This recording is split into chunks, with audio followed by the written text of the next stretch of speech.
By Kyle Orton at Kyle Orton on the 15th of November 2017. AlNaba 101, page 8. In the 101st edition of the Islamic State's weekly newsletter AlNaba, page 89, released on the 12th of October 2017, the organization gave some fascinating details about how they responded to the defeat inflicted on them in 200,708 by the American surge and the tribal Sahwa Awakening forces.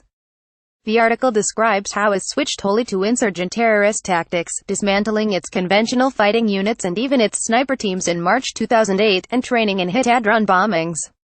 The leadership at that time, the Emir Hamid al-Zawi Abu Umar al-Baghdadi, and his deputy, the war minister, Abdul Munim al-Badawi Abu Hamza al-Muhajir, encountered some initial skepticism, but the rank-and-file soon came on board when they saw its effectiveness.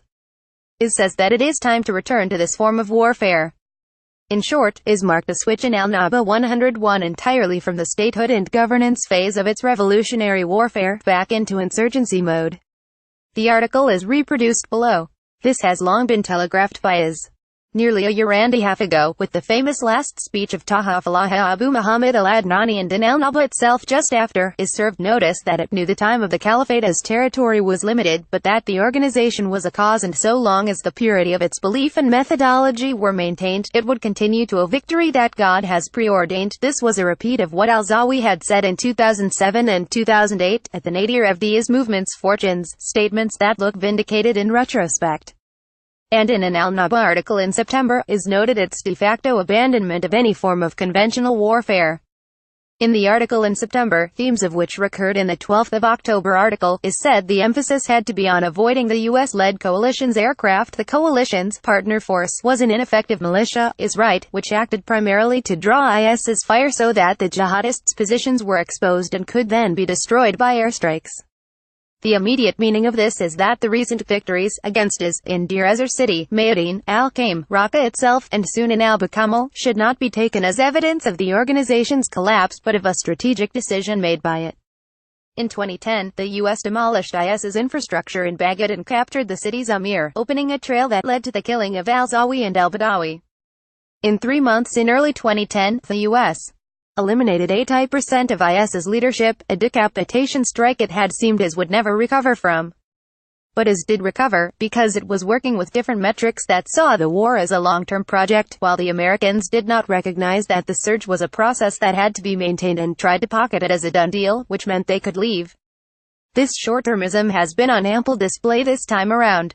This is especially worrying since Is nowhere near as weak now as it was last time and operates in a social-political environment that is so much more favorable than in 2008. IED's importance and methods of use. Just a couple of years ago, the balance of power was tilted in favor of the Shiites and the Americans, and against the Islamic State of Iraq. At that time, the new situation had to be adapted to. Most of the land held by the Islamic State was lost in the fierce fighting in 2007, and the fighters retreated to the remaining fortress of the Sunnah, Mosul. At the beginning of 2008, it was impossible to continue fighting in the conventional way. It was then that Abu Umar al-Baghdadi, may God have mercy on him, said, "We have no place to stand for a quarter of an hour." The war minister, Abu Hamza al-Muhajir, made an unprecedented and bold decision, instituting radical changes to preserve the remaining forces. The bold decision: the remaining detachments of fighters, snipers, and other units were eliminated in the third month of 2008, and everyone was trained to use IEDs. With little time, the Mujahideen were convinced of the new way. Instead of colliding with the heavily armed U.S. Army with our few troops against their troops, a new form of fighting took shape within the cities. There was a bomb-making unit in one house, and another detachment detonating devices. A third unit was trained in how to disguise and plant the IEDs in the streets to target the apostate and crusader vehicles and their patrols. And a final detachment was trained in how to monitor the locations where the IEDs were planted. It could be days before the bomb was set off. All of these units had to work in secret. Avoiding detection was the most important requirement of the new way of working.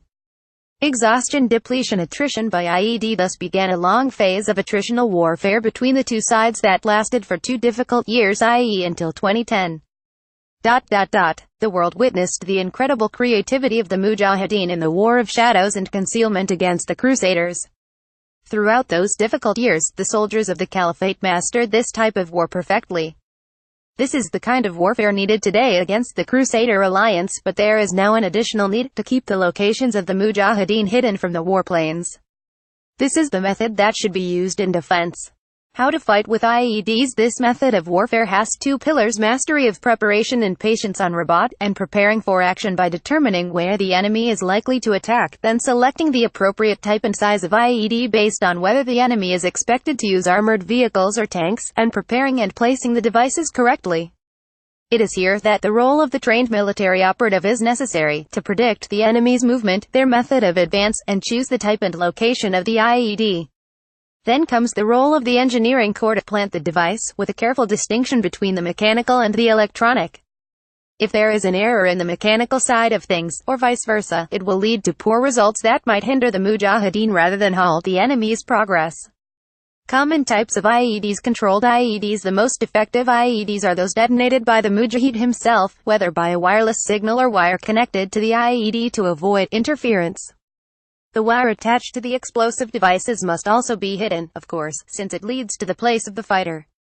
The preparation for wireless IEDs includes the selection of the appropriate batteries for the detonator depending on the length of revolt.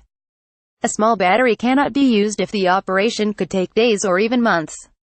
The Mujahideen must prepare themselves for the long war, keeping eye on roads that lead to a planted IED at all times. The booby trap. It is an uncontrolled device that simply explodes when the enemy stands on it, or otherwise triggers it, and the signal reaches the battery pole and detonates the bomb itself. The battery does not run out for 2 years, but this type of IED is simultaneously the most dangerous for the Mujahideen when it is used incorrectly because it does not distinguish between friend and foe. Remote-controlled IEDs. The advantage of this device is that it depends on having the enemy in view, which means the accuracy is assured, God willing, though there can be a delay in the detonation signal. It allows the free direction of the device and avoids mistaken explosions. The wrong choice. The worst practice is laying uncontrolled IEDs in the ground in an open area to create a minefield. This leads to the withering of experienced engineering units. And once the first device is detonated, the enemy will realize that there is a minefield and dismantle it easily with machine gun or other fire. This tactic has rarely succeeded in repelling the enemy for a long time. Moreover, if the locations of these bombs are not accurately recorded, it will backfire on the Mujahideen by making movement difficult in that area. The good choice. Laying uncontrolled IEDs is useful in two situations. First, when the bombs are laid within range of our firepower, and thus the enemy cannot dismantle the minefield and advance because it would dramatically slow down its progress and increase its losses. The engineering teams cannot disassemble bombs under fire. Second, to prevent the enemy from advancing along a certain, specific route. Here, two components are essential: documenting the location of the IEDs so we can remove or avoid them later, and camouflaging the devices very well to avoid them being disassembled by the enemy.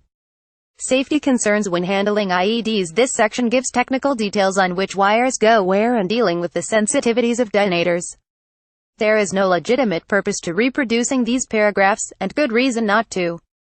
The planting of IEDs in 3 steps. This section gives technical details on how detonators connect, the length of fuses, and the length of time batteries need to last, among other things. There is no legitimate purpose to reproducing these paragraphs. The largest error. This section gives technical details about the installation of the battery in an IED, which the author contends is the most delicate point in creating an IED. Who works on the bombing? It is imperative that all the Mujahideen understand the benefits of IEDs, and that there is no point in engagement during times of struggle. There is a great advantage to planting the bombs to stop the progress of the enemy and inflict losses on them. The ease of using the IEDs means they are useful for everyone, but they must learn the steps for the use of IEDs diligently. A successful example of the creative use of IEDs in the battles in Aleppo's northern countryside, a group of Mujahideen prepared a wonderful fireworks party for the awakening apostates, working for days with rare intelligence, and blew up a whole village before trying. They blew everything up in the village and disguised the IEDs so that they could not be discovered. They did not confine themselves to the usual types, in the street, those that look like rocks, or those that are buried under roads, but they put bombs in walls of houses, under stairs and thresholds, on bicycles, even inside the wardrobes and furniture. When the enemies attacked, as expected, the brothers resisted them, and then fell back to villages that were close by, allowing the apostates live with the illusion that they had been able to enter as a result of a defeat inflicted on the Islamic State. We laugh at them for this belief even today. The disguising of the IEDs was successful and the bombs were ready for hours after the first entry of the apostates. The apostates combed and searched the village and found nothing in the houses, and filmed in the houses for celebration in the media and then slept. From afar, the brothers who planted the IEDs waited for the harvest hour. At night, the apostates were asleep when the IEDs were awakened, and when the morning came, the disbelievers discovered that the bloody possibilities were endless. One of them passed through the threshold of the door and was blown up. Then one step comes forward, and finds a part of the roof laden with explosives. And in a short time, the loud party ended. They did not know how many casualties there were. Reasons for success. The most important rule to know is the real working time is the time of laying the IEDs. Then it is the time of the harvest. Choose the correct place to plant the bomb, good camouflage, and the appropriate type of explosive, then you will reap a good harvest, God willing. Successful workers in this field are very well known for their attachment to God, perhaps because of the lengthy periods of rabat needed. Compensating for fighting teams. As has been made clear, a heavily armed force can be eliminated if the IEDs are used properly.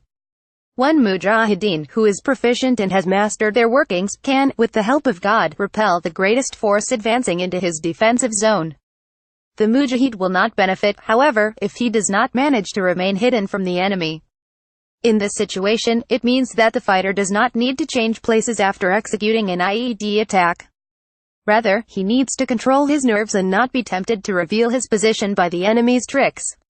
He must not fire at the enemy and forget what his main weapon is.